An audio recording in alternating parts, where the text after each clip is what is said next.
Nitong Pebrero, isang video mula sa highway ng Hingoog City sa Misamis Oriental ang nagpasipa ng galit ng publiko. Isang kabayo kasi pinatakbo habang nakatali sa umaandar na puting sasakyan.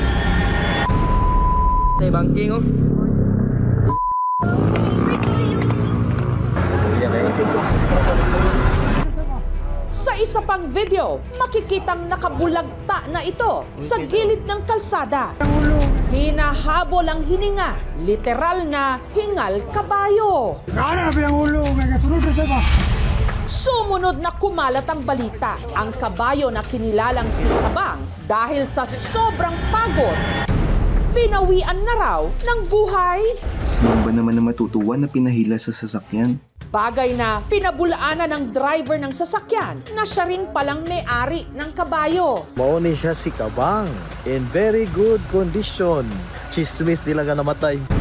Gayunpaman, inalmahan pa rin ito ng mga animal rights group. Yung makita mo na talagang nag-collapse yung kabayo na nakahandusay sa highway, talagang mako-consider natin na abuse.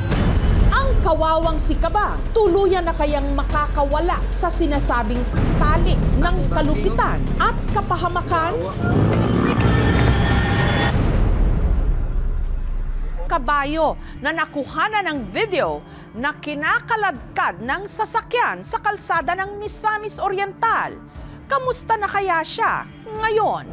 Sa ranchong ito sa barangay Lunotan sa Hingoog City, lumaki si Kabang sa pangangalaga ng amo niyang si Jose. Si Kabang sa akin na kasi pinanganak. Nag-develop talaga ako ng relationship with Kabang.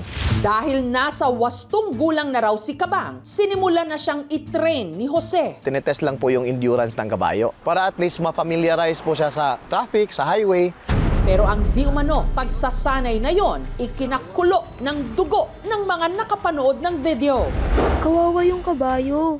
Pero depensa noon ni Jose, ang video na nagpapakitang nakabulagta sa kalsada si Kabang, kuha raw habang nagpapahinga di umano ito. Napagod, humiga. Maximum lang naman yata ng humiga yun, mga less than 2 minutes. Pero para sa PETA o ang People for the Ethical Treatment of Animals, ang ginawa kay Kabang, maituturing pa ring animal cruelty. Makita mo na talagang nag-collapse yung kabayo na nakahandusay sa highway. Ibig sabihin, pagod na pagod na pagod. Ang kabayo kasi very resilient, malalakas naman niya. Pero pagka sinobrahan mo yung exercise sa kanila, hindi na niya makakaya. Kaya si Jana ng PETA agad na nakipag-ugnayan sa mga otoridad para saklolohan si Kabang. Ang kaso, violation of Animal Welfare Act. At nalaman ng Bureau of Animal Industry na ang rancho ni Jose hindi pala rehistrado. Nagpunta na rin ako dun sa Cagayan de Oro at nakipagtulungan sa Department of Agriculture, Region 10, para ma-serve yung show cause order. May tinawagan na kagad akong horse veterinarian na Manila-based. Kailangan na ni Kabang matignan talaga ng vet, yung magawa yung mga x-ray imaging para malaman kung ano ba talaga yung mga pilay niya. Pero sa Batangas lang daw may X-ray imaging facility para sa mga kabayo at hindi raw kayang iluwas ni Jose si Kabang pa Batangas. Kaya sina Jose at Jana nagkasundo. Ibibigay niya sa PETA ang full custody ni Kabang para maipagamot na. Ang kapalit noon ay hindi na namin siya kakasuhan. In-emphasize naman nila na the intention really is to give welfare to Kabang. Parehas naman tayo ng gusto, so I'm okay with that. Nilit go ko. Pero ang pagdala kay Kabang sa Batangas, pahirapan. Kailangan kumpleto yung travel permits ni Kabang. Habang inaasikaso ang mga papeles, pansamantala munang tumuloy si Kabang sa bukid kung saan nakatira ang naging driver ni Jana na si Elmar sa bayan ng Libertad sa Misamis Oriental pa rin. Nag-volunteer ako, sabi ko na pwede. Kasi meron malawak yung lupa dito sa amin, ma'am. Maraming makakain na damo si Kabang. Makalipas ang 2 buwan, nakuha rin ni Jana ang mga kailangan sa pagbiyahe ni Kabang. Ang sunod nilang problema, kung paano ito ibabiyahe.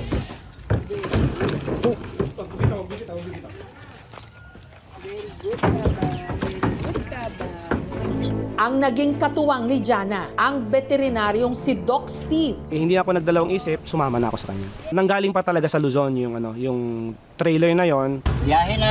Mula Bayan ng Libertad sa Misamis Oriental, tumulak sila pa Surigao del Norte. Nagmamaktol na siya sa loob ng trailer. May sipa-sipa na siyang ganun sa trailer. Kapag may tumabi sa amin na mga puting pick-up, agitated siya, mga kabayo ay matatalinong hayop yung mga yan. Natatandaan nila yung mga experiences nila. Sa ikalawang araw ng kanilang paglalakbay, narating nila ang Southern Leyte. Na-turn down kami maraming beses ng mga resort, mga hotel, ganyan. Siyempre, kiko-consider mo din, kakasya ba yung sasakyan namin doon? Ang haba namin dahil may trailer pa kami. Makalipas ang mahigit isang araw, tumawid uli sila ng dagat patungong Sorsogon. Hanggang nakarating sila ng Albay.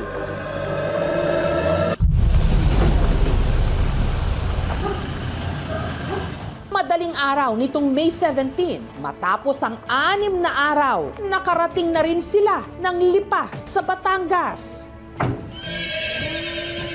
We took a lot of series of examinations through radiograph. Putpud yung hoof niya na unusual yung pagka-wear off. So we have to check, we correct that. Na-clear naman siya. In a matter of 48 hours, the horse came back to his regular appetite. Matapos ang pagsusuri, dinala si Kabang sa farm ni Doc Steve sa Nagcarlan, Laguna para doon magpagaling. From head to toe, may oral care, may dental care, may hoof care, yung feeding niya dapat maayos. Makalipas ang mahigit 5 buwan, ang nooy hinang-hinana na si Kabang. Heto na ngayon.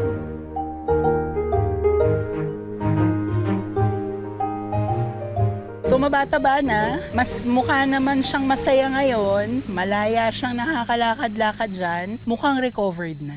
Naghilom na rin ang mga tinamo niyang sugat. Ito yung gustong-gusto niyang gawin. Pagka may damo, kain lang siya ng kain. Tahimik lang niya, napakalambing, hindi siya mahirap alagaan. Pag tinawag siya ng Kabang, lalapit na yan. Kabang!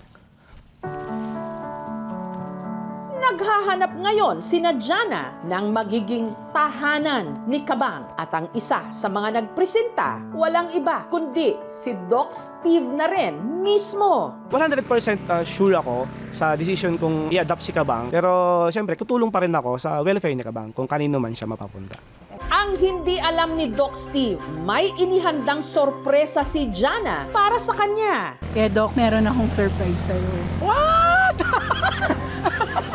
Final na. Ikaw na ang tagapangalaga ni Kabang. Thank you! Ito yung kontrata.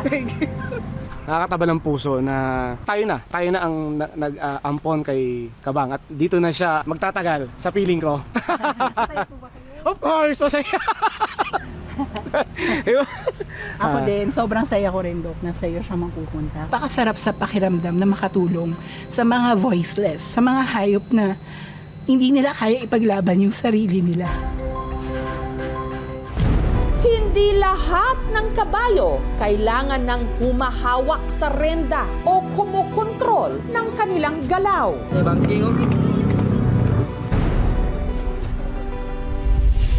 Minsan, ang kailangan lang nila malasakit. Thank you for watching, mga kapuso. Kung nagustuhan niyo po ang videong ito, subscribe na sa GMA Public Affairs YouTube channel. And don't forget to hit the bell button for our latest updates.